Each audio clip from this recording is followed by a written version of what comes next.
La ville de Quito Cuanavale, au sud-est de l'Angola, à près de 800 km de Luanda, la capitale, vit ce samedi 23 mars 2019 au rythme des grands événements. Petite bourgade d'antan, cette ville complètement modernisée est devenue un pôle d'attraction au regard du poids de l'histoire qu'elle porte. Car c'est ici le lieu déclencheur du règlement de la situation politique en Afrique australe, particulièrement en Angola, en Namibie et en Afrique du Sud. C'est la principale conséquence de la bataille de Quito Cuanavale qui opposa entre novembre 1987 et mars 1988 le MPLA soutenu par les troupes cubaines et l'UNITA soutenu par l'Afrique du Sud.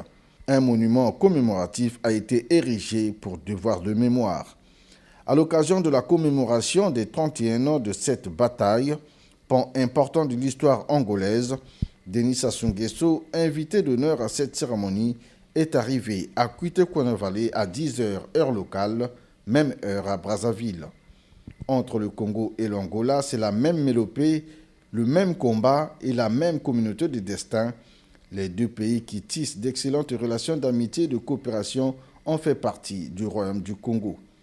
Le rôle joué par Denis Sassou Nguesso pour la paix en Afrique australe, précisément en Angola, est un témoignage éloquent inscrit dans les annales de l'histoire des peuples de cette partie du continent. Notant que plusieurs chefs d'État ont également fait le déplacement de Quito Cuanavale, notamment ceux de la SADC, Communauté de développement de l'Afrique australe.